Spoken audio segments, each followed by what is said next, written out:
You're listening to littlepodcast.com. Oh, you are beautiful. Oh, really, you are. You're gorgeous. Look at that. Space age clockwork. I love it. I've got chills. Listen, seriously. I mean this from the heart. And by the way, count those. It would be a crime. It would be an act of vandalism to disassemble you. But that won't stop me.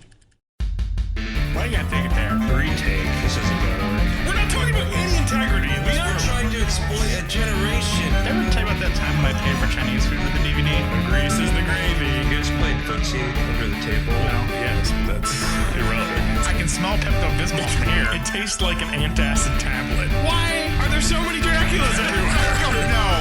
No, there's vampires everywhere. Welcome to Born in the 80s, episode 197. Do not be fooled by the name of this Google Hangout. Adam. Yeah. Adam is my guest. Yeah. As co-host. Uh-huh. Wait, co-host or guest, Adam? Let's say co-host. I've been doing this long enough, I think. You think you've earned that right? I think so. Can you be co-guest? If there were another guest, I could. Oh, this is 198. Yeah, it is. I thought it was. Why? Oh, okay. Wow. Okay, I just didn't update the Google Doc numbering. I have checked on the released episode list. Mm-hmm. What have you been what have you been up to, Adam? I've been in Wisconsin. Yeah, you were visited. Let's talk about that. Yeah. What was the first thing you did when we got here? I'm trying to remember. You got something with cheese in it. I got something. Oh, mac and cheese bites. They're delicious. That's right. Fried mac and cheese, baby. Fried mac and cheese from Glass Nickel. Yep, Glass Nickel Pizza, sponsor of my health being bad. But, you know. Yep. Yep. Adam, we just kind of visited, huh? Yeah. We played good. Played some games, watched some TV. I got caught up on Doctor Who. We can talk about Doctor Who. Oh, yeah. We can talk about Doctor Who. I'm going to add this to the talking list. We can talk Doc. Talk Doc. Yeah. Yeah, it's time for Doc Talk. Yeah, Doc Talk. The Doctor Who segment. Where we talk about Doc. Was this season 9 that ended? Yeah, that sounds right. Doc Talk, season 9. Okay, and then we watched One Punch Man, an anime. Yeah. A haname. A Japanimation. All right. I think that's the correct term. Oh, yeah. Japanimation, and then we watched, what else? Other stuff? I watched a lot of Adventure Time. Yeah. A little bit of Sword Art Online. Sword Art Online. Yeah, well. SAO, as they call it. Yeah, I haven't gotten that far in that one. Mm-hmm. But we can talk about that too. We played some Dragon Ball Xenoverse. Dragon Ball Xenoverse. Have you continued that? I have loaded it up and I made sure my save works, but I haven't actually played any. You haven't played it? Yeah. Did you play any Far Cry 4? I don't own it. I thought you bought it. Not yet. Oh, you chose not to? So now you can't get it on sale, or? No, it's, I still have a couple days, I think. But okay. I have not yet decided whether to purchase it or not. Might be kind of tight. Yeah. Holiday season and all, so. You know. It's cheap, but, you know. It's also something that I probably don't have time for anyway, so. Yeah.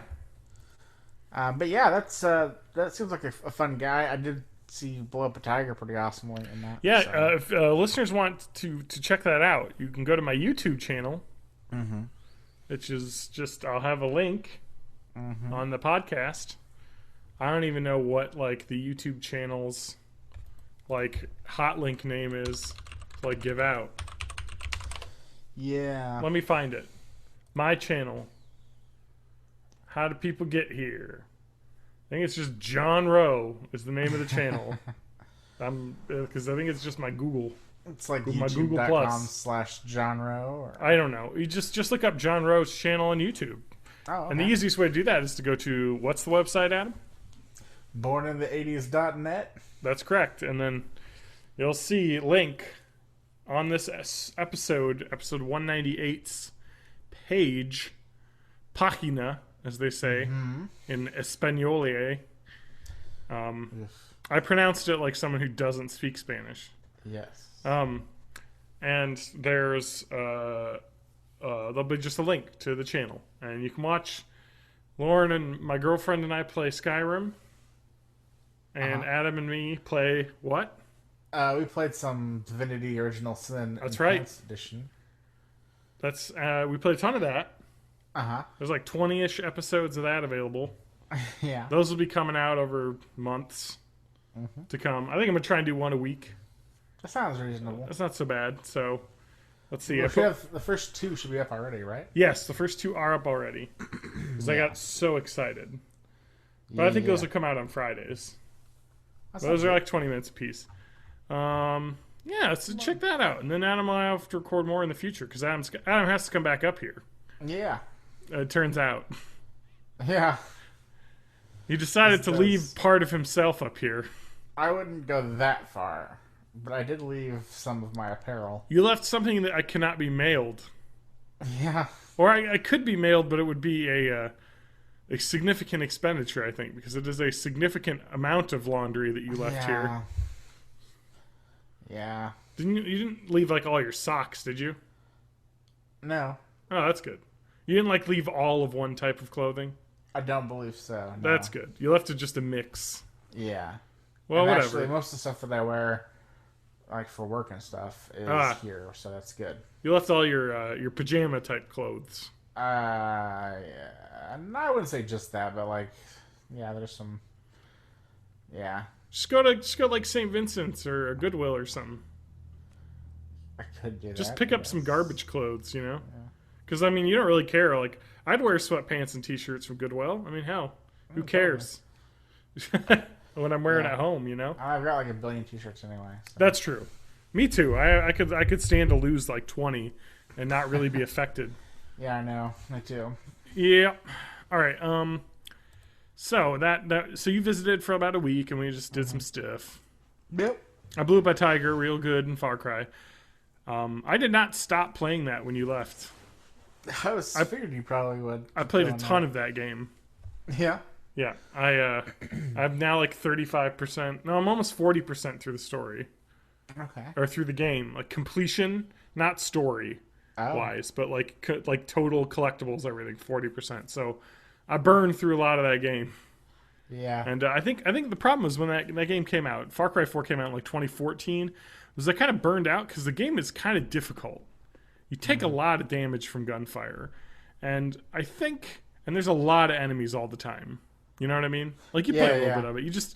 They just kind of roll up on you in waves, and you just like get kind of annihilated sometimes, and it's a real bitch. But I learned the secret. What's that? Buy the fucking grenade launcher when you can buy it. Don't wait to unlock it because it takes a while. And when you have the grenade launcher, like a truck rolls up on you, that's one grenade, and take care of 3 guys. Or those convoys give you a ton of experience and money.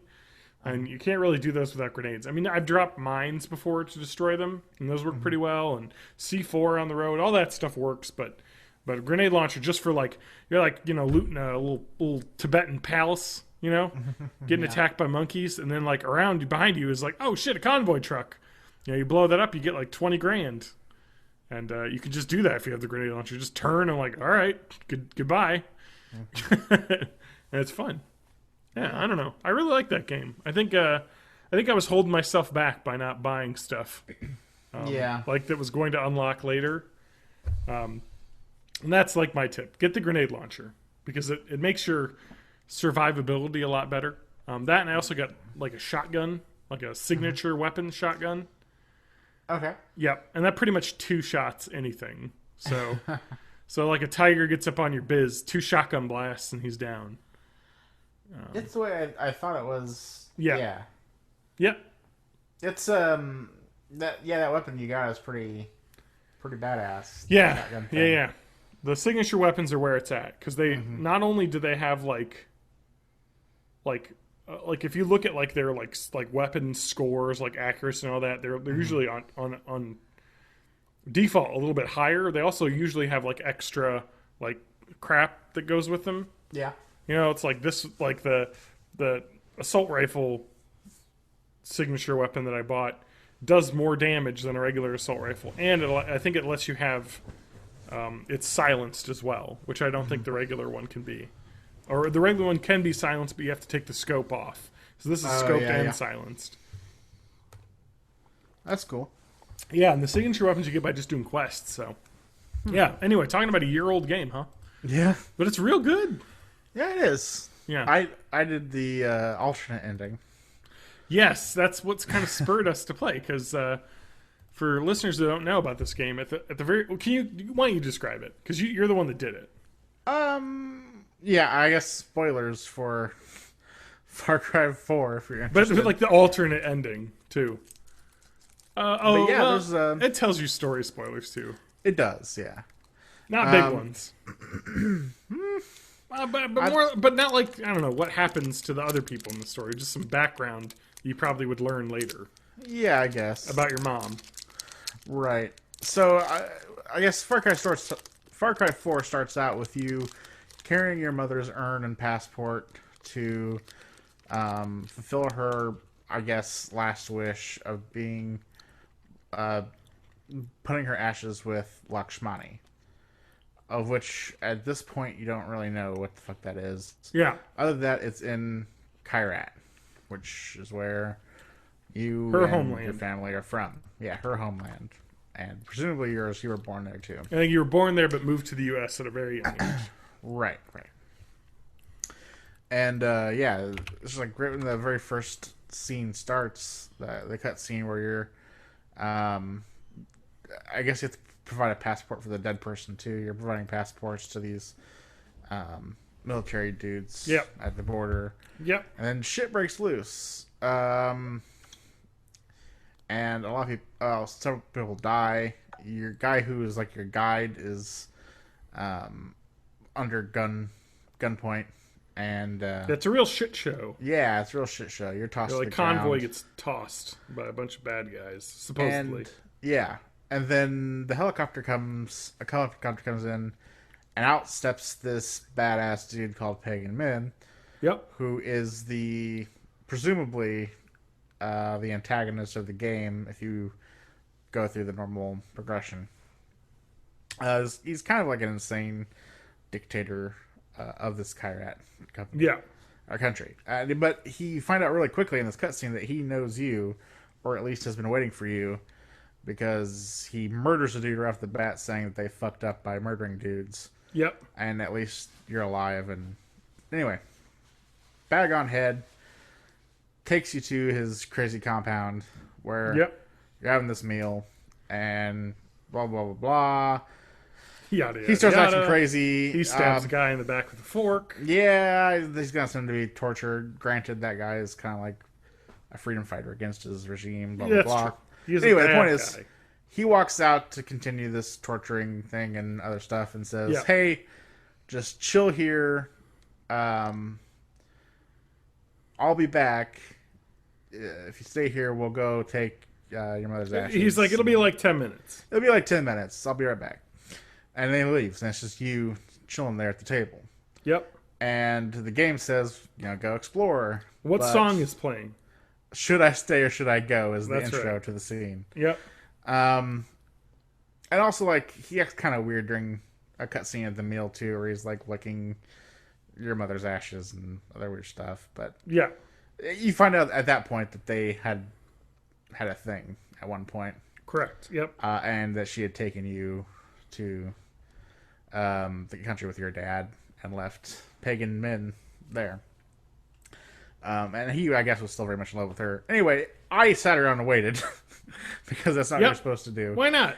And after like 10 minutes, he comes back as promised and says, grab the ashes, come with me. And you do. Let's go on a trip. Yeah, exactly. And you guys go back out to the, kind of family shrine where... Yeah, he helicopters you to the end of the game. Exactly. Basically. Exactly. And says, this is the daughter that me and your mother had, named Lakshmani, which is where the mother I wanted to be buried with, and you place the urn next to her ashes, you find out that your dad was kind of a dick. Yeah. Also the leader of the rebel group, and apparently murdered the 1-year-old or younger child. So Yeah. you plant the ashes. Pagan Man says, all right, we're bros now. Not bros, obviously. Yeah. But you well, know. like father-in-law almost. Father-in-law. Yeah. Like, not really in-law, but you know what I mean. Yeah, Like, yeah. Kind of But a it's weird like, stepdad, maybe. it's like, yeah, it's like, you're here now. I'm the leader of this fucking country. Let's have some fun. Let's shoot some guns. Let's rock out. And then that's basically the end. Like, you hop in a Yep. helicopter with them, and you are hanging with this awesome, crazy dictator dude. And you fulfilled your mother's wishes and are presumably being a badass. That's right. Which I actually like that ending a lot. I kind of wish you could get that ending by going through the game. But as I understand it, you have to murder him otherwise. Yeah. And I don't know. They do make out he is a villain. I mean, He's definitely a villain. despite for whatever reason, I seem to have some kind of love for that character. Mm-hmm. He is a villain, and he's not a total bad dude, but he's a pretty bad dude. Crazy, but you know. He is crazy. He just murder and stab people to death. Yeah, totally. But Kind he's of out of really, nowhere. he's really charismatic about it, which is cool, and why I kind of give him a pass. Yeah. But yeah, that was a lot of fun. Just checking that out and seeing how that works, and Yeah. getting to see the secret ending. But Yeah, it was awesome. definitely. It's worth it. Just because it's kind of a neat alternate perspective. Because, you know, kind of like the way that the main story works through is that you're working for these freedom fighters, and you're like, man, these guys are pretty bad too. Like, it's kind of like, huh? You know, it's either, you know, one side wants to like sell drugs for money, and the other side's like, hey, we shouldn't sell drugs, but let's build sweatshops and make the women make clothing. And you're like, man, huh? Not good. They're both pretty bad. I mean, like the drugs one is like, yeah, it's drugs, but I think there's hints in the story like, oh yeah, like the Chinese like attacked a bunch of the cities, villages that were like making drugs and killed everyone. So it's like, well, that's risky too, you know? Yeah. Like shit. There's no good ending, you know what I mean? Or Right. no real good side. It's all like, which was the less worse ending, you know? Right. And I chose not to grow heroin. Oh, I'll tell you why. why is that? Purely gameplay. Because if you want to be the heroin grower, you have to protect your heroin. Oh, fuck that. Exactly.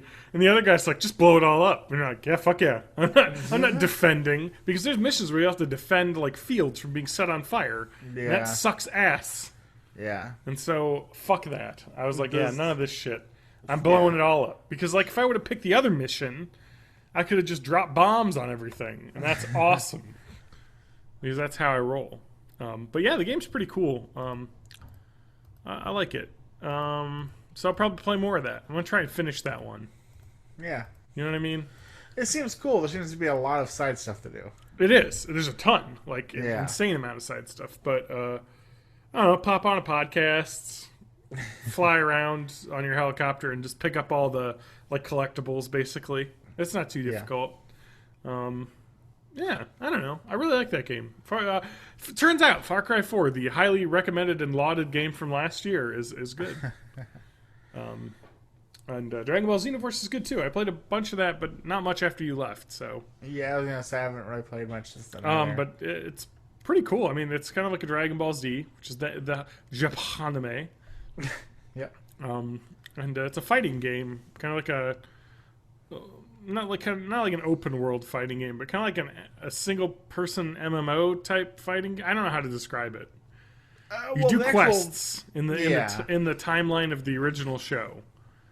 It's kind of a single player MMO for like the overall stuff. The actual fighting is Like a fighting game. a 3-dimensional. Well, it's not like most normal fighting games. But like It's a Dragon Ball Z type fighting game. Because a lot of those guess. DBZ games have been not 2D, not Yeah. side, you know, all 3 dimensions of fighting. And you kind of create your own guy and you unlock abilities and kind of build your own fighter, which is really cool, actually. Yeah, it is. You make your own DBZ character. Yeah.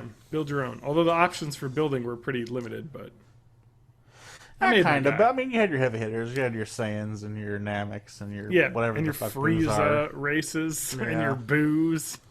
Right. Who wants to be a boo? I don't know. There were some lady boos that were looking all right. All right, Adam's got a new fetish. Lady boo. Boo. He likes the lady what looks like bubblegum. There you go. Yep. Princess Bubblegum. There you go. She's the lady. She's your favorite. No, she's PB. Peebs. not. PB. I love that show. Mm-hmm. I've been watching a ton more. It's a great show. We're about a third through season 5 now. Nice.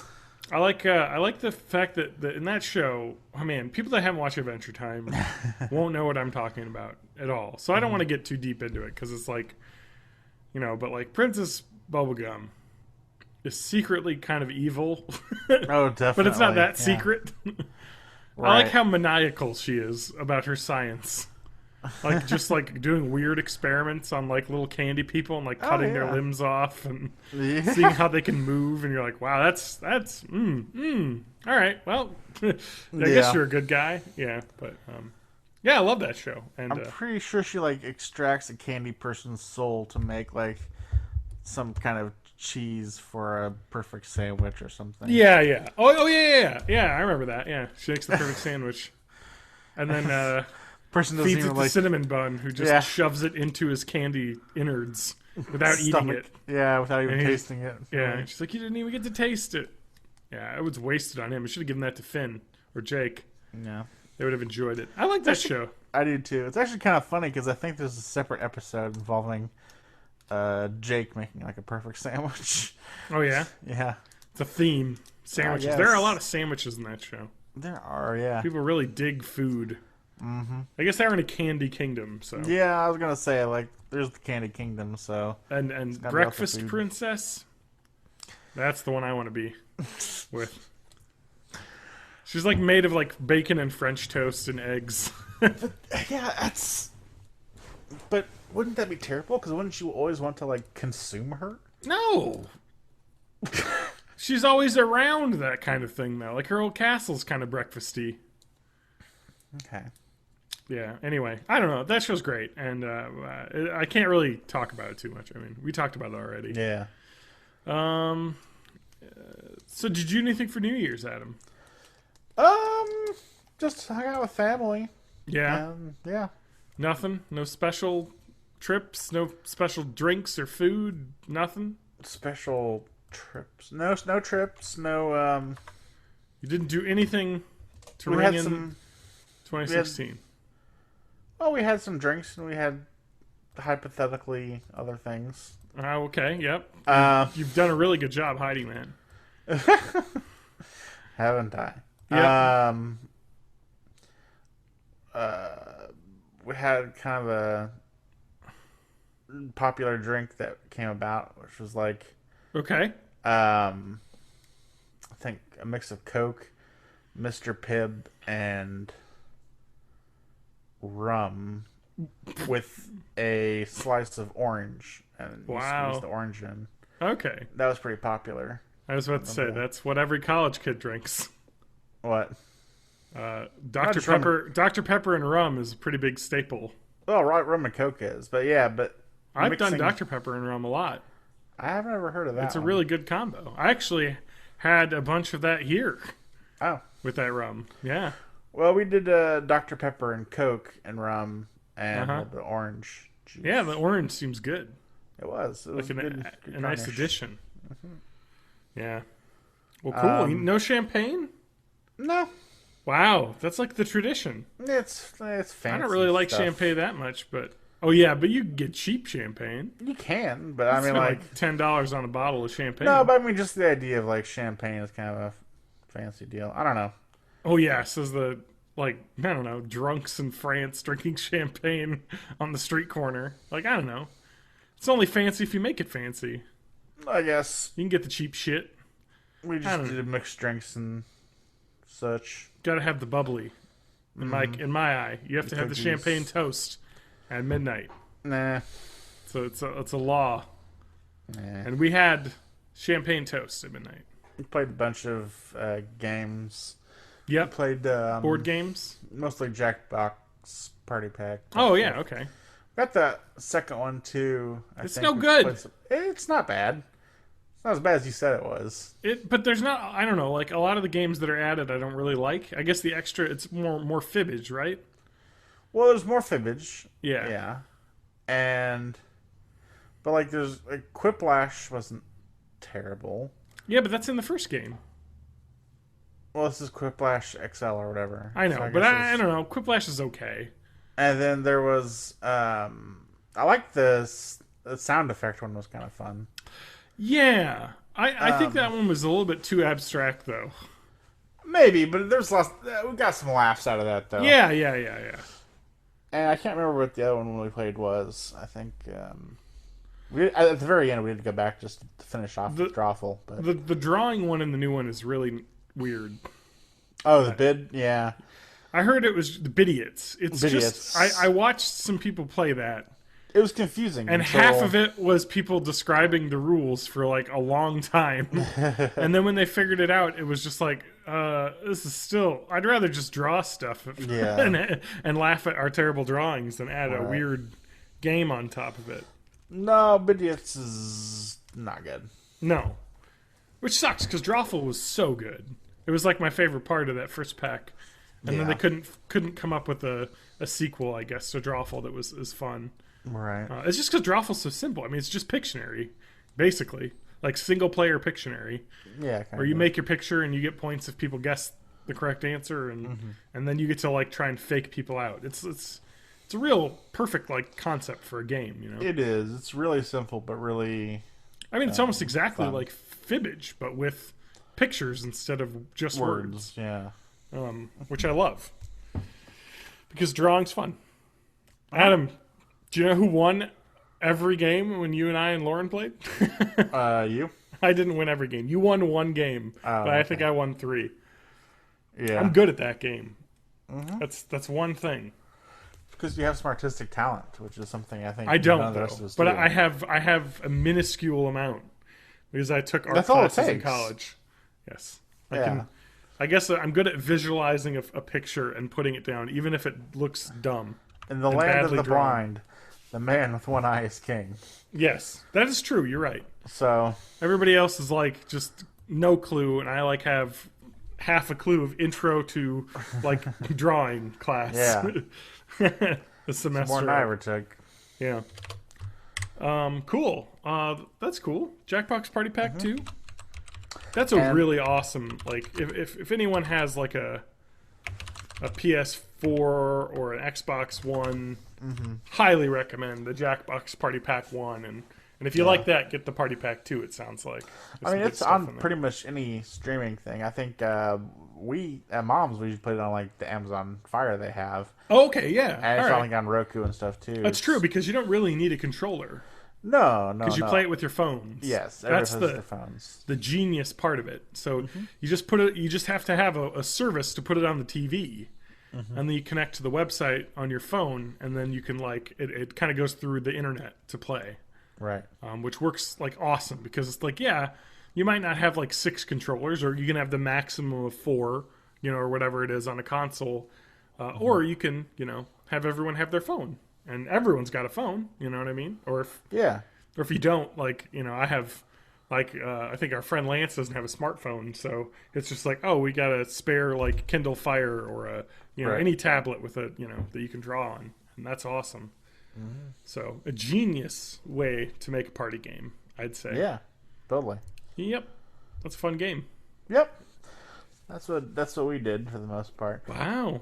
There was one other thing I did, but it was not related to any of that. It was just Okay. a game that I had a chance to play a little bit of. Excellent. Let's talk about it. Yokai Watch. Oh, you wait. How? You have a 2DS or a 3DS?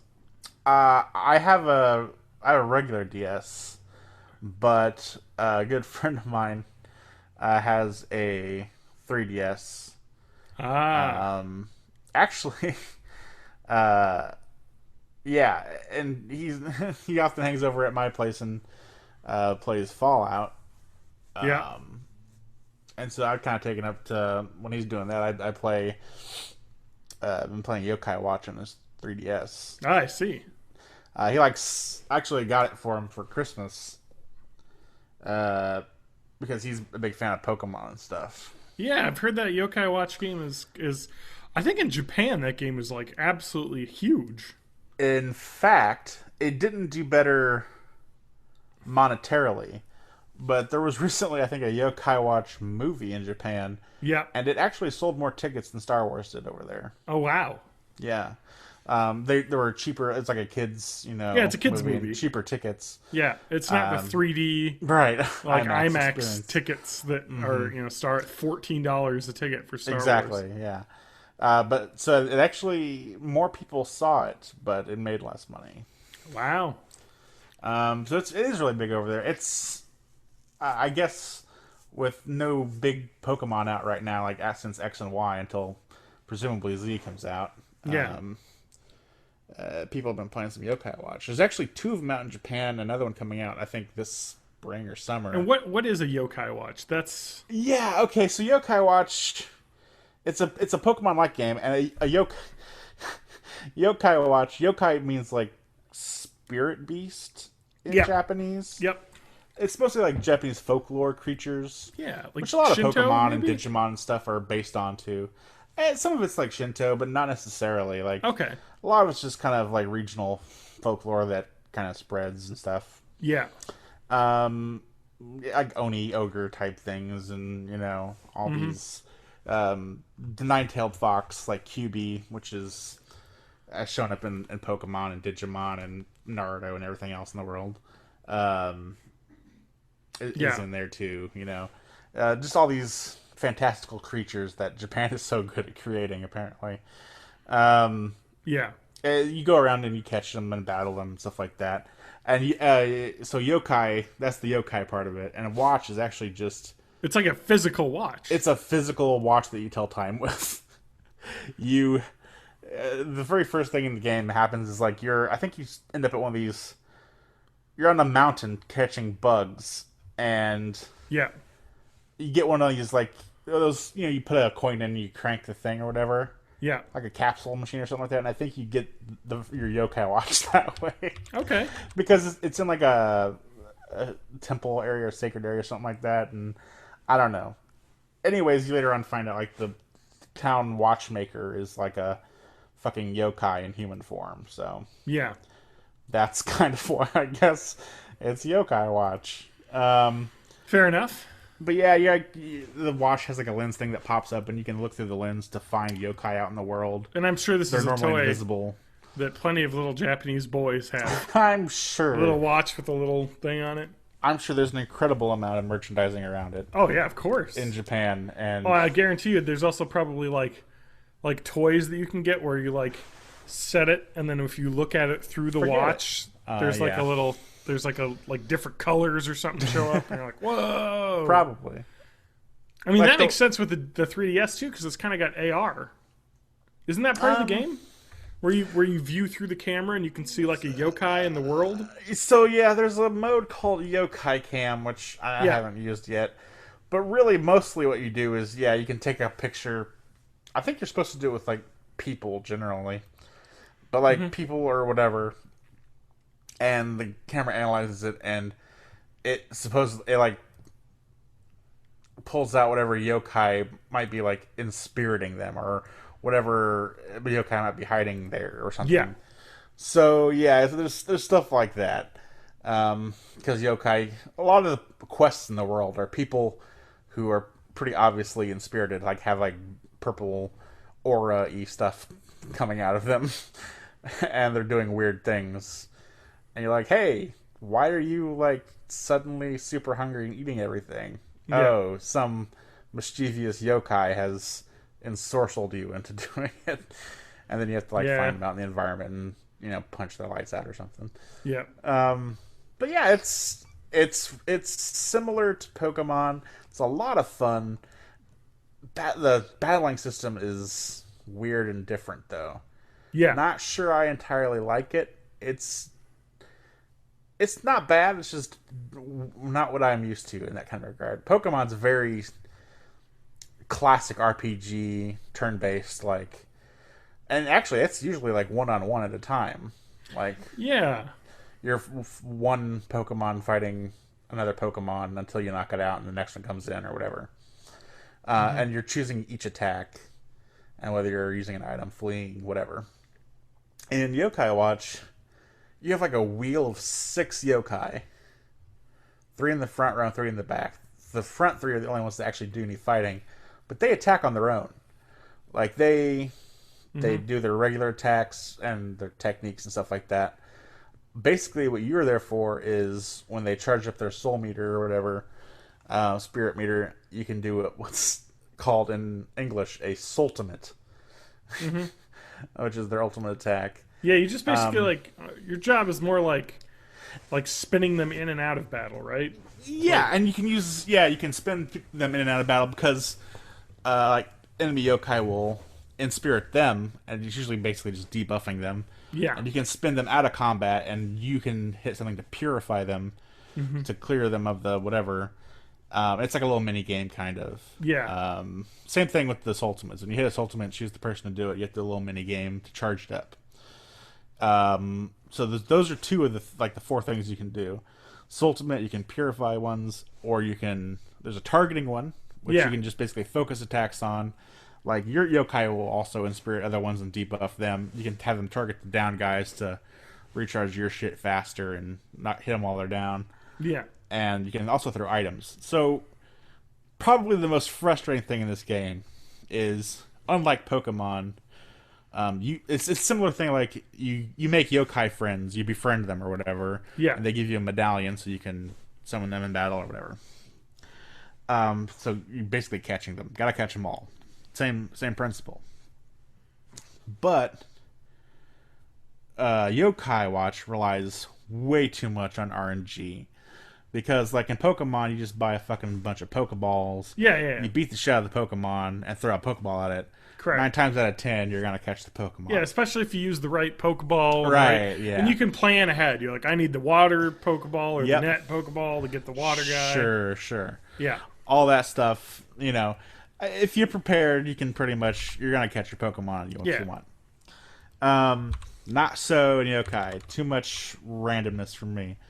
First off, you have to buy items, food for yokai.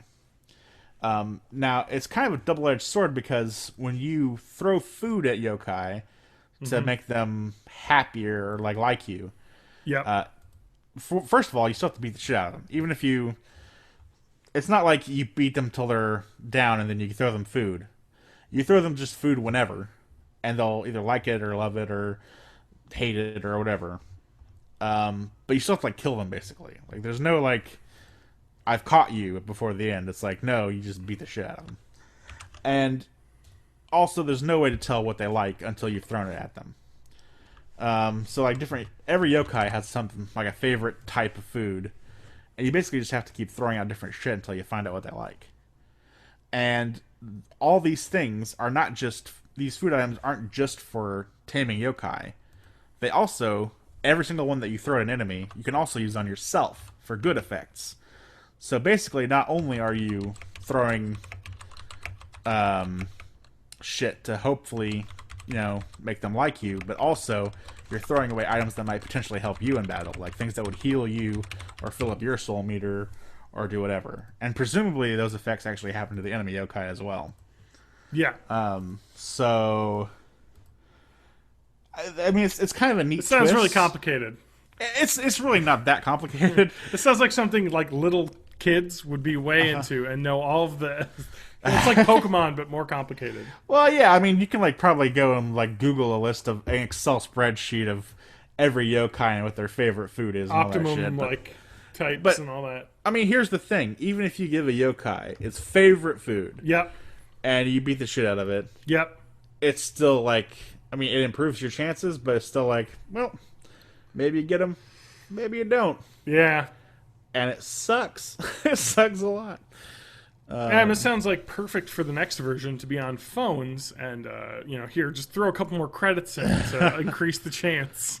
Yeah. Seems like that's ripe for the terribleness that maybe. I wouldn't go that far. I don't really expect too much of that from them, but I mean, I don't know. The second game's already out in Japan, and I Yeah. imagine it'll probably be coming out here soon. 'Cause Yeah. I think it's done pretty well. Yeah, I've seen all sorts of ads and like in-store displays for it. I Yeah. don't know if it's blown up like, well, obviously it didn't blow up like Pokemon did because that was Right. like a revolution in America basically for kids. I think it's probably maybe not quite as big in Japan, but pretty close to that in Yeah, Japan. I think in Japan it's pretty. Yeah, it's like. But I will say this: the absolute best part of that game is the humor.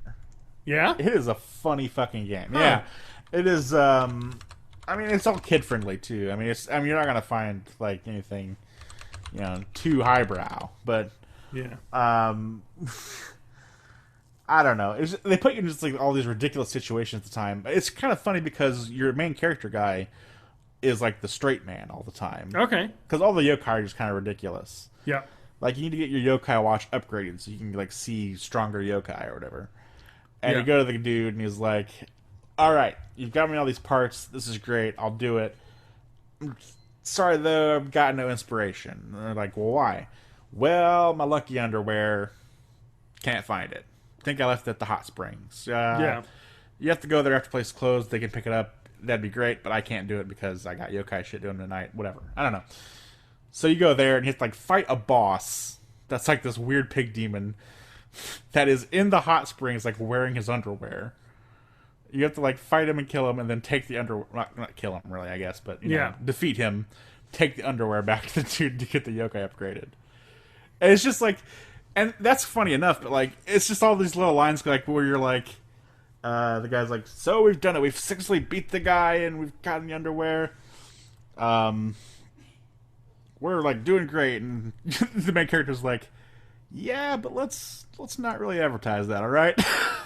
It's like, yeah, it's clearly like, and then like we give the underwear back, and the main character's like, so should we tell him it's been worn by like weird pig demon yokai? yeah. And the guy's like, nah, I'll be fine. Just all these little things. I don't know if I'd call it taken off in the U.S. No?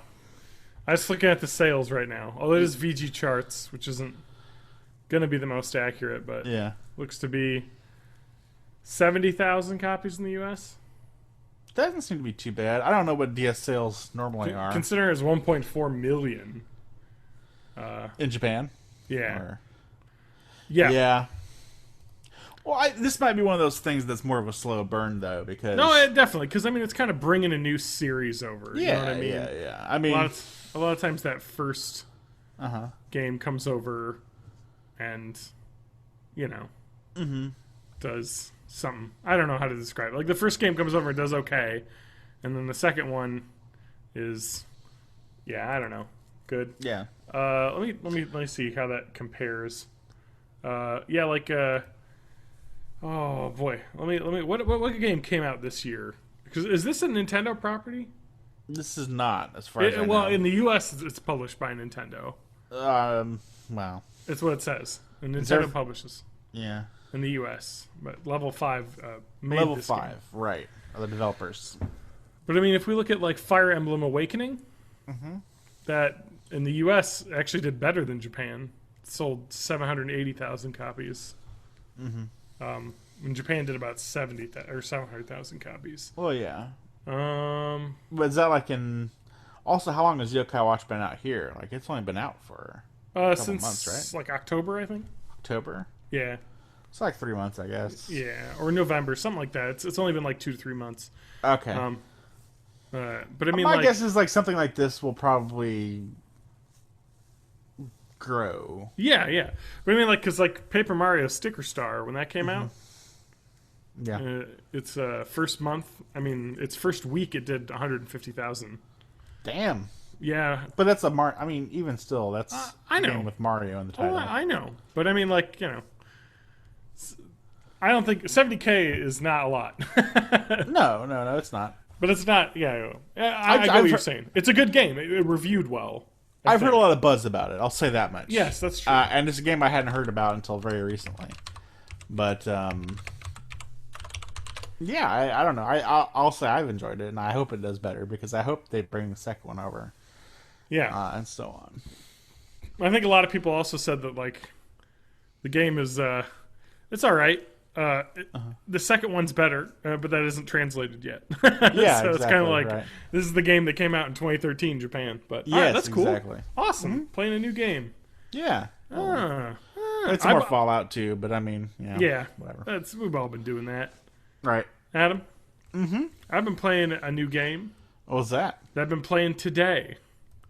Today. Today, I just started it today. Oh, okay. What's that? Today. Let me say today a few more times. All right. Until it gets weird to say. It's already weird. But It is? Wow, Continue. wow, that was quick. Today. it's the way you're saying it. It doesn't help. What's wrong with today? Anyway. So, oh, no. Let's talk about, I got New Year's that I did too, but Oh, okay. Yeah. let's do my New Year's. Yeah. I went downtown, Okay. which is insane. Because I bet. I hate leaving my house. Mm-hmm. But I had some friends that texted me, were like, what are you up to? And I was like, I don't know, nothing. I was planning on getting drunk at home and watching Twilight Zone marathon on Sci-Fi, Yeah. which we watched a couple episodes of. Oh, what a good show. Yeah, and so they're like, oh, we got like some friend was doing a thing at a theater downtown. Uh-huh. And, we got to go downtown, and basically I snuck into the theater while they were having their like toast on stage, basically, because everyone was like that was in the show or in the audience that stuck around was like, we'll just have some free champagne here and just ring in the new year. So I did that. That was weird. Seeing some theater people I hadn't seen in years. Yeah, like, oh sure. yeah, it's you. Met a guy I hadn't seen in like 5 years. And I was like, how you doing? I don't know. It was weird, but I mean, I hate going downtown. And you want to guess how much fun I had? Not a lot. No, because I was the designated driver, as I always am. Yeah. I'm always the DD. Well, why is that? I don't know. I'm the DD. I'm the shepherd, if you will. That's me. That's the type of guy I am. I had fun. I had fun visiting, but I didn't get drunk because I had to drive. Yep. But we had some free champagne, partied in the theater. Just reminded me of how much I love doing theater, I guess, because we were like hanging out on stage, and it's like, the stage. Yeah. The roar of the grease paint. Yeah, I get The that. smell of the grease paint, roar of the crowd, But, I was trotting the boards once Right. again. But instead of, being in a show. That was cool, hanging out. But we went to a bar downtown, and the Heritage, which is just right next to the theater, and like $12 cocktails, just hanging out. But I had some awesome cider. They had some gin botanical cider from the Seattle Cider Company. Okay. That was amazing cider, really nice and dry and crisp. Got a big old bottle for like $6, so that was awesome. Nice. Drank it down. I didn't really do much other than the fact that I got out because I was like, you know what? I never go downtown. I'm always holed up here. I should go hang out with people that I never see. You know what I mean? That was Yeah. fun. Got to see some people I hadn't seen in years. Shout out to Matthew Hagg. Give me the listener of the show, friend of the show. Yep. A little shout out to you for being a pal, inviting me out because I had a lot of fun. I shepherded everyone home. Nobody died. I feel like it was good. It was a good time. Rang in the New Year with friends, took some photos. Lauren was excited that she got a photo with me. Usually, when I'm in photos, I'm making horrendous faces because that's what I like to do. So I let her have a nice one as a New Year's present. I guess. Nice. Here's a nice photo of you and me that you can be like, look at my nice boyfriend. Rather than like, here's a guy making a weird fucking mouse face or doing a weird eye thing Yeah. in a picture, which is all I ever do. Yeah, I don't know. I guess I didn't. Mine's less exciting than yours because I was DD, so I was just like letting people go. I was just surprised. I was surprised at myself, at my ability to like not resist the urge to sit on my couch and play with my cats. Yeah. So that's something I always worry about as being in a long-term relationship with a couple, is that sometimes you'll know the couples that are just like, oh, well, they just basically never see anyone again. Yeah. That's all they do. Like I have a friend that's like that. Yeah. And like he got married, and it's like, well, is he still alive? Is he around? Like he's never talked to me. So Yeah. I mean, we used to hang out all the time, and now I never see him anymore. It's like that's fun. Like I don't know, maybe he's just newly married, because I feel like you gotta have time for other people. You know what I mean? Yeah. I guess I'm not that type of person where I have to like be with one person all the time. Yeah. But you know, we've had friends like that before, where it's like, Yeah. oh, they got a girlfriend, and then they never hang out with us anymore. You know, remember that we had friends like that in high school. You know, it's like, come on, you got to make time for your pal. or you're going out in like a guys' night downtown, or like going to see a movie, and they're like, can I bring my girlfriend? And you're like, oh, I guess no one else is. It's gonna be weird because now we can't do all of the terrible things that we do as guys. Like no one can fart in the car now. Yeah. Thanks for that, friend. Or should I say friend? Unless the chick's cool with it, then it's all right. But I don't know. It's kind of one of those weird things. So I didn't want to be like that. I was like, oh, we'll go hang out. We'll be pals. It'll be fun. We'll go downtown. But speaking of downtown, downton, Yeah. Abbey has returned. Has it fully returned? Is it? Yeah. Okay. I watched the first episode on Masterpiece or whatever. Oh, it's called.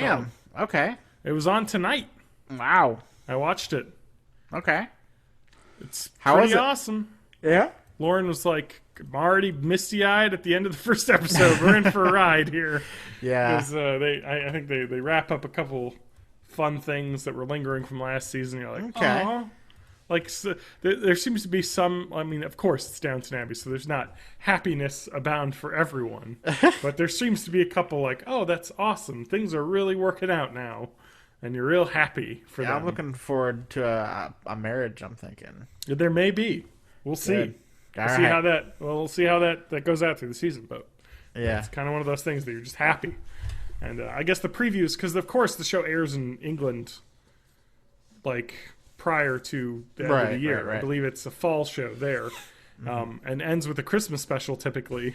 And so when you watch it in the U.S. on Masterpiece, it starts January like 5th, and then in like April, it's like, oh, Christmas episode. Yeah. Well, whatever. I like that show quite a bit, and I don't know what else there's to say about that other than Yeah. it's kind of interesting because a lot of the stuff that lingers, and I know a lot of people, I don't know, talk some mess about that show being boring or something, but I don't know, it's kind of historical. Well, my mom and stepdad call it a toast buttering show, and that is like, Yeah, not that nothing ever happens, because it does happen, but it's just like, yeah. yeah. That's kind of don't one know. of the things I like about shows like Downton Abbey and Mad Men before it. It doesn't try and shock as Yeah. often.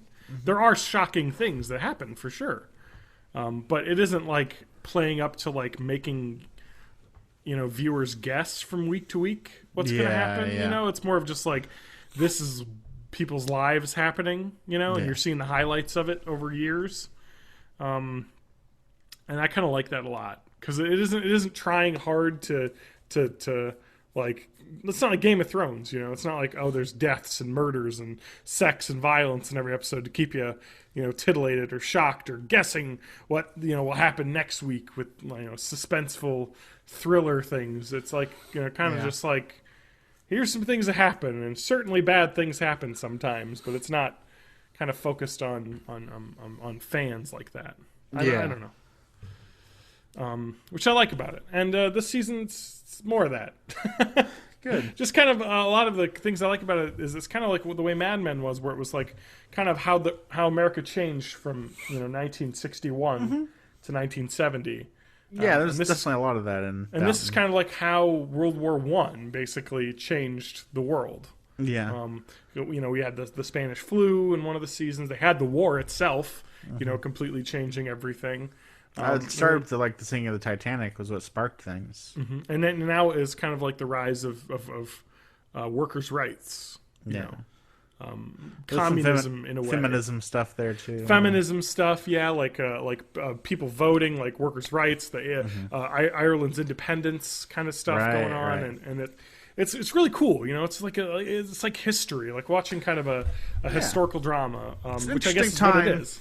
Interesting time, and they also place interesting characters in there. And they play a lot up to the fact that like the family in Downton is basically like kind of like the Kardashians of England. Yeah, where a lot of those like rich, wealthy families are a lot of talk of the town amongst regular townsfolk, or like, ooh, did you hear what Lady Mary did? Oh, she called off the wedding, and it's like a huge deal for everyone to gossip about, you know. And then you kind of see a little bit, at least in this season and last season too, a little bit of the resentment of common people, of like, oh, you have it so good, you know what I mean? You're rich only because you grew up in a good family, you know, like you're just lucky, you're not talented, and it's kind of like a little bit that they have to face now as World War One, as kind of what happened in the U.S. in World War II, which was women got into the workplace, and in World War One, men got into higher jobs, or women took over for men. It was kind of like, well, hey, guess what? We can work too. So,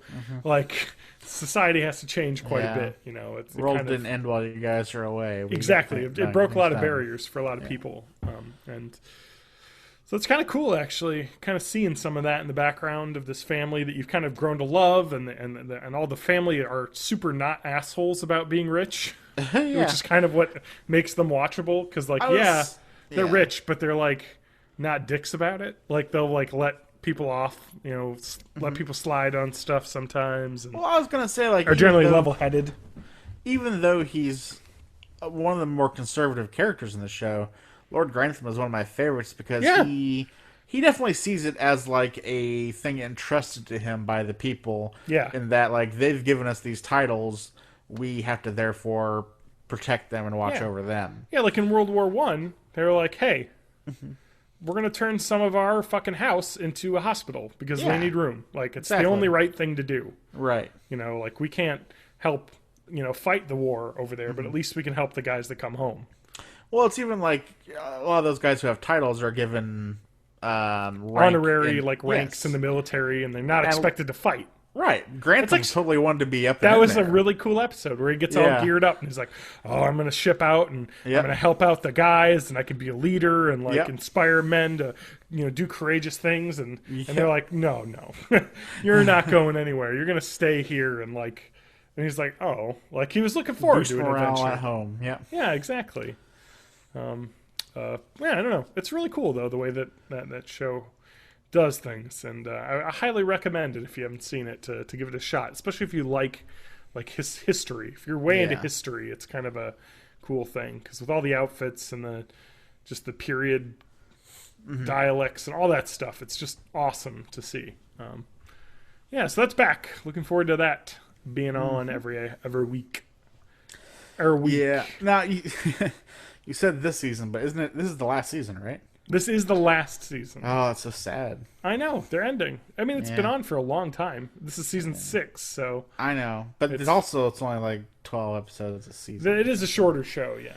So... But they are hour-longs, at least, so... Yeah. But this is the last time we'll be... Until I get my tickets to go to England and visit the house for real. Because I believe it is a tourism... I believe a family still runs the house as a household. They do. Yes. They do, for sure. I saw like a thing on it. And I believe you can visit it. So. Yeah, I think so. I think they'll let you tour the grounds, and I think maybe it's not... It is a house, actually, you know what I mean? But I'm sure they're happy to supplement their income with tourism as well, because that's another way to keep those houses... with money, because no longer do they have tithes from like land owning and stuff, because the land went to the people in World War One. A lot of that land around those castles was given back to regular everyday folk, because it was like, well, we all fought in the war for what? To give money to the rich people again? It's like, come on, cut us some slack, England. I don't know. That's pretty cool. Adam and I both like it. We watched a lot of it together. Yeah. Absolutely. Speaking of English shows, we watched Doctor Who. It's time for some, we got to talk about our Who Down. Season 9 ended like December, right? Well, I mean, there was a Christmas special too. So Yeah. So there was the Christmas special on Christmas, Uh-huh. and that was kind of the end of the season 9, basically. A little Yeah. cap on the end of the old whistle. indeed. Cap on the whistle. Season 9. And the Doctor Who season 9 was all right. It had its ups and downs. It was hot and cold. Yeah. Because some of the high points were really cool. Yeah. I liked it. It was an interesting choice. Kind of the way to start the season off with a 2-parter that was pretty serious story-wise and history-wise, rather than starting off with a lighter story to kind of bring you into the new season. And then a couple of the as I like to call them, filler episodes that don't push like the main season storyline along were a bit I could have left them, Yeah. There's a lot of people running around in another term I like to call for Doctor Who, metal space tubes. Like a lot of bases are set up with tubes with doors that shut that people like hide behind while monsters walk around. And this season had quite a lot of that. But I really did like the ending that they had. They introduced a new character. Yes. Played by Arya Stark herself, Maisey Williams. Yeah. And she was awesome. Yes, she was. It's I don't want to give too much away, but she shows up multiple times, and she's kind of a badass. Every time, yes. Well, maybe not the first time you see her, but Maybe not badass, but she's still pretty awesome. yes. She becomes a badass. There's weird techno Vikings in that episode too. Yeah. The episode was kind of okay. I could have done without the conceit in that one too. It served to introduce a new character, basically. Yeah. But I don't know. Yeah, I really liked her as a character, kind of, showing up a bunch of times and kind of, I don't know, seeing a new recurring character in Doctor Who is kind of neat. You know what I mean? So there haven't been a lot aside from the companion that lasts more than a season, or lasts more than like 2-episode, arc. Right. To show up a few times in major storylines as well, not just off in their own thing. Not since like Captain Jack Harkness, Yeah. as someone showed up quite a bit. Yeah. Sad. Yeah, that's interesting. Captain Jack Harkness. He was mentioned as well. I know. Get John Barrowman back, man. I was gonna say they're Bring him back. teasing me. I need my Captain Jack. I know. I wish he was back too. He's busy on Arrow. Oh, really? Now I see why your love for that show is so deep. Doesn't hurt. As I'll tell you John that Barrowman. much. It doesn't hurt. He's a cool guy. He is a cool guy. I like that show as well. The Torchwood that he's on. Yes. But that's no longer on the air. No. But Adam loves Arrow, so it's all good. I definitely like Arrow. I'm surprised you didn't watch the SummerSlam Arrow. Stephen Amell fought in a match. Gold Dust, yeah. No, Not Stardust. Gold Dust, Stardust, sorry, yeah. Jesus. I knew it was Stardust, not Gold. They played it all like comic book style, too. Because he was the hero beating the evil villain, the cosmic Stardust. That's pretty fun. He actually had a decent match, too. Yeah, he did a few moves, took a few bumps. I would believe it because like a champ. He is a super active dude. Yeah, he was in shape.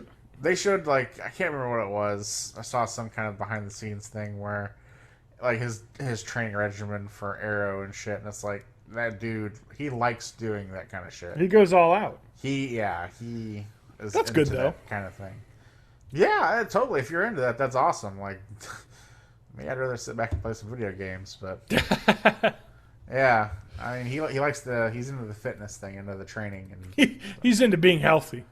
It's more than that. It's like he's into being fucking ripped. It's like one of those CrossFit guys. Yeah, basically, yeah. Like working out is his life. But I mean, like one of the things they constantly showed him doing early on was like just him doing those fucking things where he had the bar, he would fucking do a pull up, then slam it up higher, like climb the fucking ladder with a bar. He does that in real life. That's something that guy can do. It's just, it's pretty impressive, but not something I would want to take the time to be able to do. Yeah, There's a lot of sweat and work that went into achieving a body that can do that. A lot of BST, you know what I'm saying? Yeah. Blood, sweat, and tears. Mm-hmm. I do not doubt it. Some BS to the tizzy. Well, so that was a thing that happened to. Oh, okay. So Doctor Who, Yes, yeah, definitely some ups and downs. I was Clara surprised. is done. Yep. The lady who plays her is done after this season, so Yes. her character is unreturned. Weirdly, I'm not even sure I remember her real name. The actress? She's just Clara to me. It's Jenna something. Jenna Coleman. That's what it is. Yep, Jenna Coleman. Yeah. I know because I was duped by a Facebook account. Okay. Well, I thought it was her. Because it just played itself like that, and there were a lot of fans, No. and it was just her name. And then Facebook it changed to Jenna Coleman fans. I was like, oh, fuck. All right, so you're not actually that person. Yeah. She just doesn't have a Facebook account.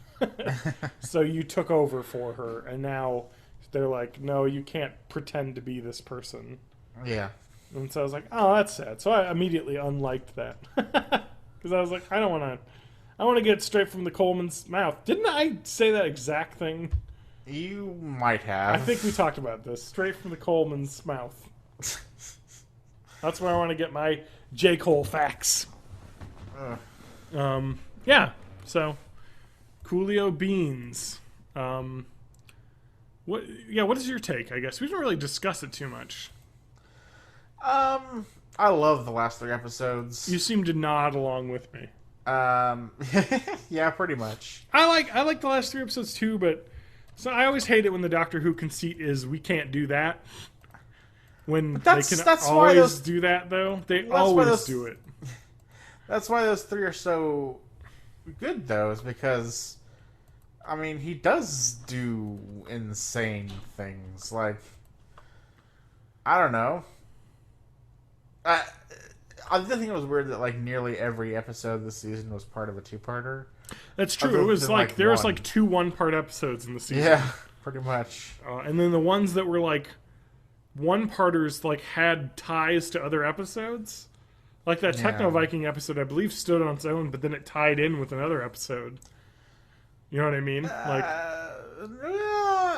I think it was said to be continued. okay, I think then it was like a 2-parter.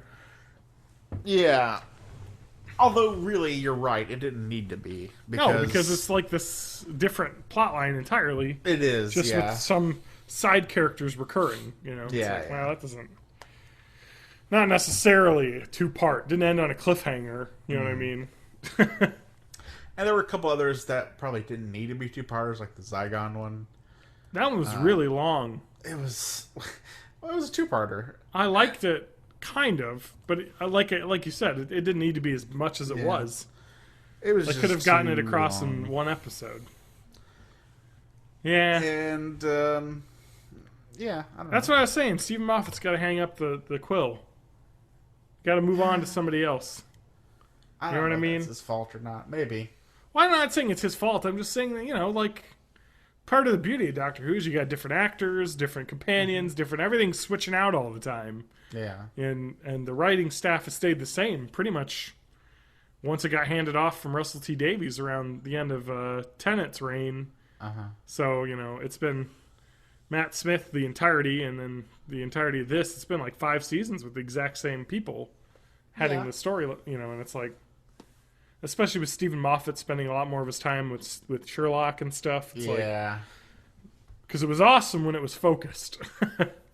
And I feel like it could do with a little bit more of like a fresh direction, maybe.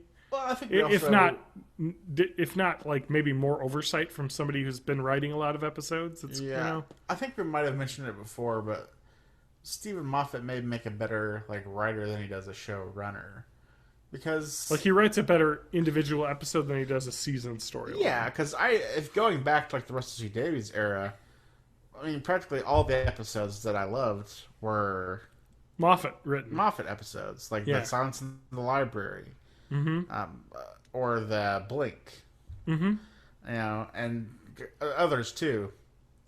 Dude just like wrote some amazing episodes, and there's some of that too in the stuff he does for out of the show. Yeah, some of his original episodes stand alone real well. Yeah. But yeah, it's.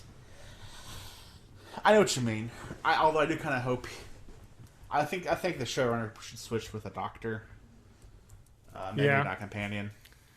Yeah, that's true. I also think that yeah, you're right. That does make some sense. I do also think that the way that show has been is if you look at the companions, they haven't really had a good story for the companions since. I like Clara's actually. Catherine Tate's. I like Clara's quite a bit. But I didn't get the point of the second season with her. You know what I mean? Like, the first season was cool, but yeah. Well, I didn't get what the second season was. I mean, the kind of thing I liked about her is that they kind of played her up to be more of a, like, she's a lot like the Doctor. You know, she's real, like, taking risks, going for it, doing stuff, being badass. Kind of like how Amy Pond was a little bit. But less. I didn't really dig her as a companion as much looking back. Amy? Yeah. I did. I liked her as an actress, but I think her storylines are a little bit. It was weird. I don't know. I like it. You have to kind of look at it as like the entire thing is kind of formed by. She's fucked up quite a bit by the fact that she met the Doctor at such a young age, made a huge impression on her, and then left her for like 15 years. Yeah. Like, that kind of has changed her entire life. I mean, everything in her life is kind of focused. I mean, they talk about how she was like went to like 3 or 4 different therapists and bit them. I mean, it's kind of her life has revolved around the Doctor since she was super young. Yeah. So I don't know. I liked them quite a bit, and I really liked the beginning of Clara's story, the one where she's like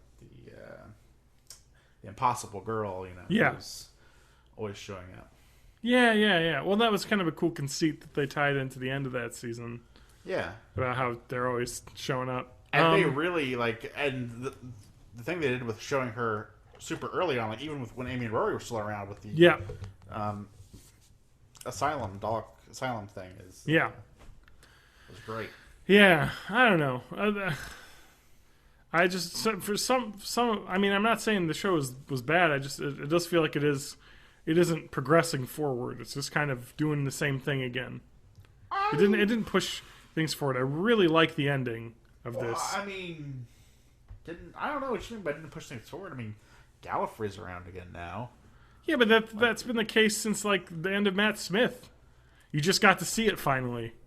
You know what I mean? I mean, it was all locked off and stuff. Now it's. I mean, but you still saw it though in those Matt Smith episodes. They still had the War Doctor stuff. They still had the flashbacks and stuff. I don't know. Well, the War Doctor was a special thing, but like now there's more than one TARDIS about. There's like Time Lords, presumably Time Lords popping. Time Lording around, yeah. Time Lording around. Yeah, I mean. They're back in play. Like, they're not holed off in some whatever. Presumably, but we don't know. I mean, presumably they're probably after. I would assume after what happened in the last episode, they're probably after the Doctor. Yeah, whatever. But they're always after the Doctor. He's always running. They haven't been since the beginning of the new series. So. Yeah. I don't know. We'll see. I feel like I would have. I don't know. They've been doing the Gallifrey thing for a while, and I guess I'm glad it's done. They finally had the reveal, you know. Yeah. Because at the end of last season, it was like, I know it's around, and only I know where it is, and now it's all right. Now everyone knows. Now you know where it is too. You've been there. Yeah, I don't know. It's pretty cool, but. It just doesn't have the impact, I guess, as it did before, because they teased it so much. Mm-hmm. You know what I mean? There was a time when, like, you know, those Tenet seasons and the early Matt Smith stuff where they're just like, wow, that place, I've never even seen it. You know, I have no clue what it even looks like. You know what I mean? And now it's kind of that they've used that up now. You know, we've seen the Time Lord planet a lot. You know what I mean? Uh-huh. I don't know. We'll see where they go from that, though. I feel like there needs to be another big world-ending conundrum that needs to happen, because that hasn't happened in a while. You know what I mean? Like Bad Wolf, kind of. That's... Yeah, I mean, that's kind of hard to match. But yeah, I know what you mean. Like there hasn't been like a big old, like, shit, the world's going to end because there's some... Because they had a bit of that with the Master, but that was just like, you know, with Missy in the ending of season 8, where it's like, oh, the world, the Earth will end. You know, I don't know. I just kind of like the massive galaxy stuff happening. Well, I mean, Matt Smith did, like, they restarted the world with the Big Bang, like with the Pandorica. Like, some of those the Pandorica thing I like, though. I mean, I want to see more of that a little bit, I guess. I kind of agree. Like, I kind of went off that with this Doctor. But this last, I'm saying, this last episode, though, with, like, the shit that he pulled, I think there's going to be consequences to that. We'll see, I guess. Yeah, I hope so. I hope that's dealt with in the new season. Yeah. But yeah, that's... I don't know. You're right. There's definitely ups and downs, I think. But overall, I maybe it's just because this finish was so strong for me. Because I loved those last 3 episodes. And I loved the Maisie Williams stuff before that. So that's nearly half the season. And the other stuff I thought was either okay or, there's always going to be a couple stinkers in there. I mean, it is true. With every season you're going to serialized find shows. It's right. Yeah. I mean, stuff that doesn't particularly tie into the one thing I thought that they didn't do a very good job of also this season was a lot of times they're pretty good at like hinting at the big overarching thing. Yeah. Seeing it the second time through, I did catch some of those, but they're just so one-off lines that it's like you could totally miss it the first time around. I did miss it the first time around. But like it's hard to miss like the cracks in the wall. That stuff is peppered throughout the series and is important in that season. Whereas every once in a while throughout the season you'll have somebody like ask about the fucking hybrid. And like, what, hybrid? Yeah, hybrid. And then that's it. And then all that stuff kind of comes to a head at the end of the season. But yeah. Also, just the fucking episode. What is it? I think it's called Heaven Sent. Maybe? Yeah. Or it's the one with the last one is Hell Bent. This previous last one is Heaven Sent. I think it's Heaven Sent then. And the one before that's Flatline. No, it's Face the Raven. Right, sorry, Face the Raven, totally. It's the one right after Face the Raven, where he is in the disc. But that, I think, might be one of my favorite episodes ever. I don't know. Yeah. I don't know what about it. It just... I like... for one thing, at the end of that, you get a very epic feel. I mean, it's kind of... it's just for that episode, maybe. Uh-huh. But just the scope is so greatly increased. The more I think about it, it's probably kind of just a cheaper way to up your investment or the ante stakes. But I don't know. There's something about that the premise behind that episode that just really appeals to me in like a time travel-y sense and in a good character of the Doctor type sense. I really love that episode. But. Yeah. I don't know. I'm excited for another season, though, and it sounds like Capaldi's back for the next season for sure. For sure, yeah, he might be living after that. I guess they don't know. I don't think that's ever been confirmed. Yeah. It's still not confirmed. I mean, I get no Doctor. I don't think it's lasted more than 3 seasons. Yeah, it's kind of what they've been doing with the reboot. Yeah. So I wouldn't be surprised if he left then, because this kind of seems to be like a tradition now. But I don't know. I always feel like right when I'm hitting stride with a Doctor that they switch. It's like, nah, man. Like right when you start understanding what it's all about, they kick you back home. Well, I mean, it's like especially with Capaldi, it's like you almost feel like it takes about a season to get used to like all the different things about the new Doctor, like how he handles these different situations. Yeah. Like, is he gonna be laughing in the situation? Is he serious now? Is he, all these different things, how he reacts to stuff. You kind of get a better feel. It takes almost a season to get a feel for that kind of stuff. I mean, you can get a general idea pretty quick on, but they're fleshing out the character throughout the season. And I know then what the you mean. second season is, all right, I'm rocking with this doctor. And then Rocking that's the kinda new doc. Yeah, and that's where I am now. And it's about this time where they're like, oh, by the way, By next the way, season's the last one. all the what glitters is gold. Like Yeah. time is short and fleeting. And then, the next season, I'll enjoy that too. I'll enjoy being with that doctor for that season. And I'll have, I don't know. And I'll be sad. Yeah, But they'll pick somebody who's as good or better. That's what always happens. yeah. Like, every doctor so far I've been nervous about, they've always picked somebody who I've liked as much or better than the last guy. So, Yeah. All right. Well, I don't know. I don't think we have time for me to talk about my game, and I just literally started playing it tonight. oh, okay. It's called Legend of Heroes: Trails in the Sky. I saw it on Steam.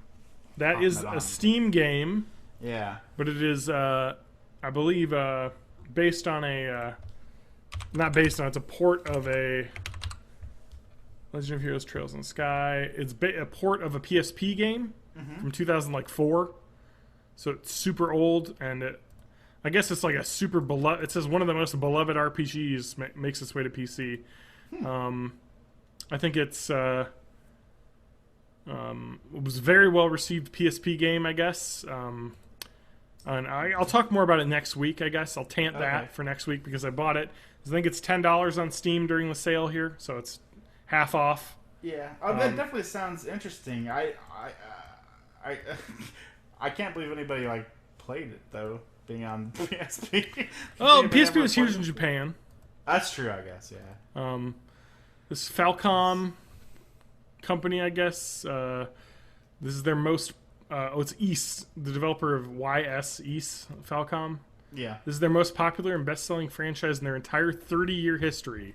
This was Dang. so. This was humongous in Japan. A lot of people are saying, if you read the reviews on Steam, a lot of them are just like, this is up there with your Final Fantasies, your Chrono Triggers, and Really? yeah, they're like Okay. that. You can talk about this there's no doubt. Yeah. It belongs among that company in its quality, and Well, that's exciting. Yeah, I'm anxious to hear how you like that. combat system already has me. Its Metacritic score in the U.S. is 85. The combat system to me is pretty awesome already. It's turn-based. It's actually kind of like Lunar. It's turn-based, but it's also battlefield awareness-based. Oh, So you have okay. to you have movement. Yeah. You can move. It's kind of grid-based as well as turn-based. So I like that. yeah. And there's limit breaks. You build up your bar, Ooh, and then okay. you can do an attack that you can take out of turn, basically. So as soon as Nice. so you can get hit, and that makes your I forget the name of it, CP. It's like command points or something. Goes over 100, and then you can just at any point in the battle just hit your thing and do your special attack, which you can set, and it has to do with I guess there's I'll get way into the system. Yeah. When I okay. talk about next week, because it's pretty complicated, the systems. But Sounds interesting. Real quick, can you just say, is it running well so far on Steam? Is it working? that's what I wanted to talk about. I tweeted about this. The game crashed immediately when I played it. Okay. So there's a guy who you meet in the first cutscene. Your dad brings home this kid he found. You're a girl and a little girl, and your dad brings home this kid he found, and he's like, oh, he's orphaned or something. And I brought him home, and then he says some mess. He shoots a little game. The little kid does about some storyline that obviously you don't know anything about, and I don't at this point know anything about of his origins. Right. But and then it cuts to years later when you're all grown up. You're working your way into the Bracer Guild, which is the town's heroes guild. Sure. And the Bracers go out and do find lost pets. They just it's kind of like the ninjas in Naruto or the Okay.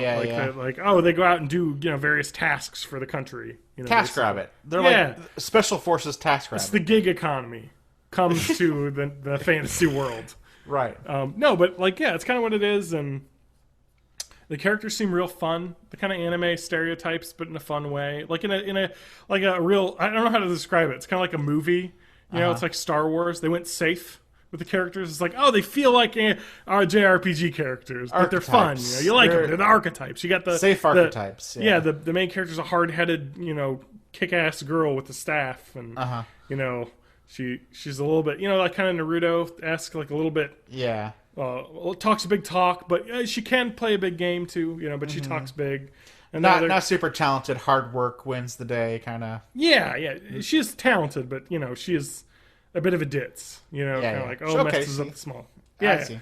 Yeah. It just plays with those archetypes. It seems pretty well. So the writing seems really good, actually. There's some real kind of funny jokes and some good back and forth dialogue that's good, and it seems really cool. And it was, I think, really highly regarded by a lot of people. And I figured, you know, $10. I should get it because I love JRPGs, and this is, I guess, like one of the best ones that's come out of Japan in the last decade. So yeah, got to give it a shot. So I'm gonna play that and tell you how it is. Please do. It crashed immediately though. So yeah, he brings the guy home and he's like, "My name is ... Crash." Ah. It happened like 4 times in a row. And it was pissing me off because I had to replay the initial dialogue scene, which is about 5 minutes of dialogue. Yeah. And then for it to crash. It is funny because I did notice your little thing popping up. I'm like, it looked like you kept starting the game. Oh, I like how you saw that and you're like, I wonder if he's having trouble. I was having trouble. That's funny. And it was annoying. And then it was like, oh, it's a codec issue because it tries to play an FMV cutscene. Oh. Like the intro cutscene for the game. Oh, yeah, okay. And it's like, it's a codec issue that crashes. I'm like, oh, good. I was like, fuck you, game. Like, seriously, you're going to use the codecs from the PC and not have the video built into the game itself? Right. And have your codec run stuff. It's like, what is this, 1995? You know, where, like, you have a cutscene that plays, you know, with the codec. You know, if you play those old, like, PC games that if you like try and play an old copy that hasn't been properly up-resed or upscaled for that, you know, it'll play the FMV cutscene in a tiny little 640 by 480 window because it's just a video file, not actually like part of the game running, not part of the engine playing a video. So the engine can't play videos basically, but it can cut to a file that will play a video. And apparently, whatever codecs I have don't work. And they're like, "Oh, just get the K-Lite Mega Codec pack." And I was like, "All right." Did that, still doesn't work. I don't know. Oh, wow. Okay. I don't know. I have old codecs too, so that's probably still fucking it up. They're like, disable FFD show for Steam. And I was like, I don't even know what that means. That's part of the K-Lite pack. It's like those configuration things. Some weird words. That seems too complicated for me. Fix. Easy fix. You have that issue. The easiest fix, I think, is turn off cutscenes. There's only one in the game, and it's at the start, so turn that off. Oh, okay. It just says disable intro cutscene, which I did, and now it runs fine. And you just watch that on YouTube. Okay. Yep, that's what I did. Interesting. Because I was gonna mess around with codecs, and I was like, I want to play this game, not spend 2 hours fucking around with my codecs. And of course, everybody else didn't have a problem because they're all anime freaks downloading animes, and they have weird Japanese favored codecs that I don't have. Yeah. Clearly this game does. And how much was this on Steam? It's $20 normally, but it's on half off for the sale. Half off, 10. Okay. $10. Okay. And what's the name again? Heroes? Legend. It's a really dumb generic name that no one would ever remember. It's called The Legend of Heroes. Legend of Heroes. Trails in the Sky. Okay. And I'm going to play a bunch more this week, and we'll talk about it next week. Sounds good. Because I'd really like to play more. The controller support's not great. It's all really kind of broken. It's not a great port. Okay. But it works. Like, I got it running. Like, the Xbox controller support was real janky at first. I guess it just wasn't saving my preferences, and now, if I turn the controller on, turn the game on, it works fine now. But I was having issues at the start getting it to, like, connect, I guess. But yeah, it's kind of cool because, you know, it kind of reminds me a little bit of a One Punch Man, where the Bracer Guild is like, you start at like a junior Bracer, rank 9, and you can work your way up to rank 1. And then you become a regular Bracer and work your way up to rank 1. You know what I mean? It's kind of like work your way up the ranks of the guild while you play through this story. Yeah, that's cool. I like stuff like that. Yeah, so I don't know what the main storyline is, I guess. It's just very deep, I guess. I don't know if you just end up being like going around to different villages doing like quests and stuff, or if there's an overall like world-ending storyline, but it isn't clear at this point. There almost always is, but this is the first chapter in a saga.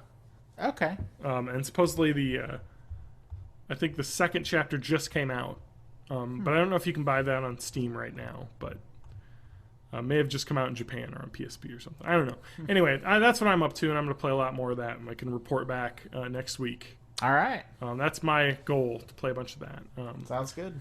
I guess we could talk about One Punch Man next week. I think I moved that and Sword Art Online. I don't know if I'm going to watch that without you. I might. Yeah. There's a lot of it.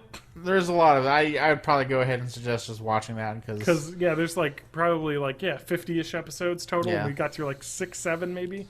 Right. Maybe 8. So, yeah. But I kind of like that show too. We can talk about that next week too. My initial impressions. Mm-hmm. And before we go, let's talk about the newest news that just came out today. Oh, okay. Game of Thrones season 6. Yeah. Did you see George R. R. Martin's? I heard I heard talk of a delay. He is confirmed that the book will not be out before the show starts. Okay. He was like, it's so dumb too, because this guy's a real piece of shit. I'm sorry, George R. R. Martin, but come on, you're just disappointing your fans constantly. I know it takes a lot of effort to write a book, and you write some really good books, man, but it's really kind of shitty what's happening right now, because he's like, I guess they gave him a deadline of the end of October, and then the book could be out by April. And then, of course, he came in, I don't know, halfway through the summer. He's like, there's no way I'm going to be done for that. And they're like, it's fine. We figured that would happen. Mm-hmm. Get it done by the end of the year. You got 2 more months. He's like, yeah, I definitely can get it done. And, end of the year, this is blog post the 3rd of January 2016. He's like, yeah, I don't have it done. That's nowhere near done. I'm like, great. So, I mean, it's like, this guy, he was like, because I think, when did book 5 come out? Right around season 1, season 2? Yeah. It was 2011, I think book 5 came out. Yeah, I was going to say, 5 came out not long into the series. Yeah. For sure, because they had been taking, 3 or 4 years, and I was already worried then. Well, yeah. The 6th book. Well, unless you count the book 3 to book 4 gap, which was 12 years. Right, yeah. So book 4 was 5 years, and he said, and then book 5 was 5 years, and he was like, oh, and a lot of book 5 had stuff cut out that's going to be in book 6. You know what I mean? So it's like, oh, okay, so this will be a little shorter then. No, it's been 5 years. He is not good at writing fast, so good luck. And I think his response was just well, deal with it. .gif, and it's well, pretty much. What am I gonna do, Adam? I don't know if I'm gonna watch the show this season. I am. I don't know. I have enough invested in the show at this point to where... and he was talking some mess about how the show's diverting from the books in a major way, or more majorly, and it's like, oh, man, I don't know. I read the books first, I read all 4 books first, and then I read book 5. The books are always going to be better, but, I mean, what you going to do? I'm going to keep watching the show. I'm not going to, avoid the show. I'm not going to try to... That's a losing game. You can't just fucking... I can. No, people are gonna be talking about that shit all the time. You're gonna get spoiled. I don't care. I'm a book guy. I'm a book man. All right, well, whatever. I mean, watch the show though. I mean, you're gonna read the book, but then now watch the show later. Now I'll watch it when the book comes out. No, fuck that. It's way after everybody's already seen it. There's no point. You want to be talking about it when it's happening. I know. But... Part of what I loved about the show, and probably my favorite part of the show, is watching the book plot lines happen in the show. Seeing the awesome stuff I knew was going to happen, and seeing it play out in a way that I really liked. That happens a lot in the show. A lot of the events, Tyrion and his father, was satisfying as hell seeing it in the reading it in the book, and then seeing it in the show. It's just fucking yeah, and it's not going to happen anymore. Yeah. I don't know. I'll miss that, because I really kind of liked having the show as a companion to the book. Yeah. And that's not what's going to happen. Now, the book is going to be a companion to the show. I mean, the show's probably going to be done before he gets this book written anyway. Yeah, maybe. I don't know. I wonder if I can hold out. I mean, we'll see where we are in April, when the show comes out. Especially if it's diverging more, I don't care. But like, we'll see where the show is in April, and like, you know, if he's in April and he's like, oh yeah, I'm almost done with the book, it'll be out by the end of the summer, I might wait. But if there's no word, I might just watch the show. I mean, if there's like no word that the book's even close to being done, I'm not gonna wait. I don't know. At this point, there are too many people in my life that watch the show. Yeah. That I'm not gonna. Well, you're like Mr. I can't hear a single detail because every single detail is a spoiler. Well, it's not even that. It's just like I want to be able to talk with people about the show when it's happening. So yeah. Well, I suppose I have to too. Yeah. So I have to do this podcast. Yeah. It's fair. I'll take one for the team. All right. I'm not going to be happy about it. Yeah. Well. God damn it. All right. All right. I don't know what else we got to talk about, but I think that's it. No, I think that's it. I think that's an app. Yeah. Still haven't gotten my bachelor advice from you, Adam, but we'll get to it. it'll happen. Maybe someday. Maybe episode 200. Yeah, maybe. I can get my Harvest Moon bachelor advice. The Bachelor cast. We'll just save it all for that. Just The batch cast. Yep. Cumberbatch info. Oh yeah. Bachelor info. Foul bachelor frog memes.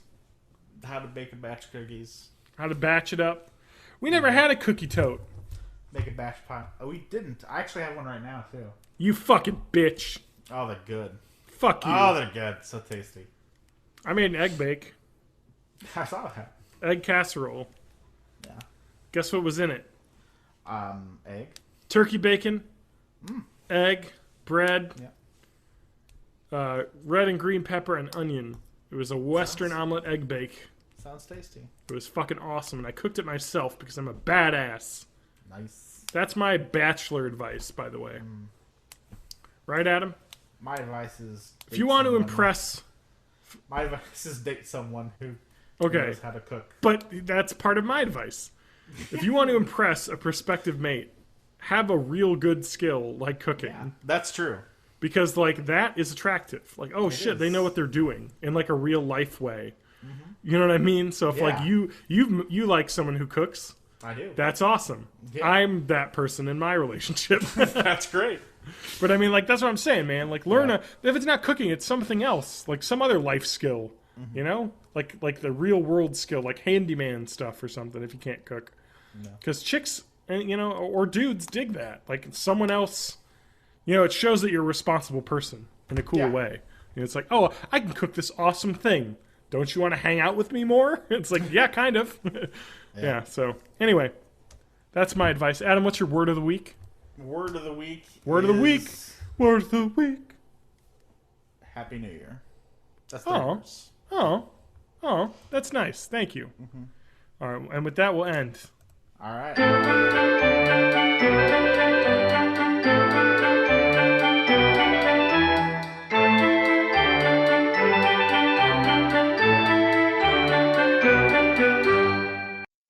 Yes.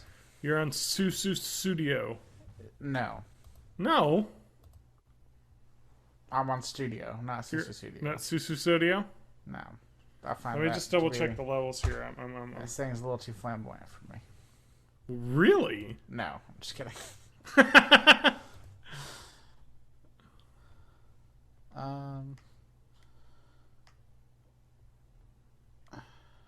We are live.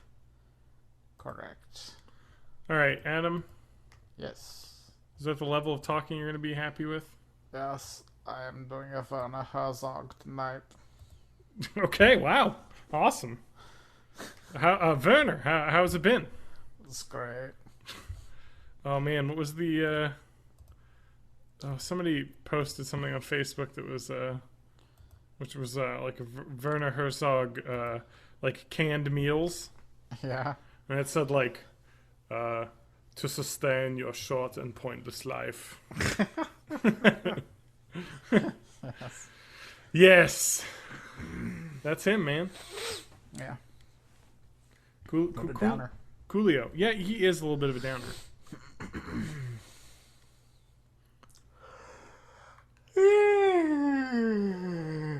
Yep, good yawn. Yeah. Should do a nap cast or just nap. the entire podcast. I can't hear what you're saying. We should do an entire napcast where we just Listen. Wouldn't that be like an ASMR thing? No, because it would just be people listening to us sleep. Adam, that's what they do every week with you. No. Yep. Every week, Adam's on a nap patrol. It sounds like you're refreshed right now. You don't sound tired at all. Oh, I'm super tired. I know you are. Why are we recording these so late if you're tired? Because I don't know. No reason? Yeah, because I'm up and about earlier in the day. Yeah? Yeah. I think it's important to be awake for this, though. Yeah, it is. It's a good thing to be, like, not asleep Yeah, when you're recording things. it is.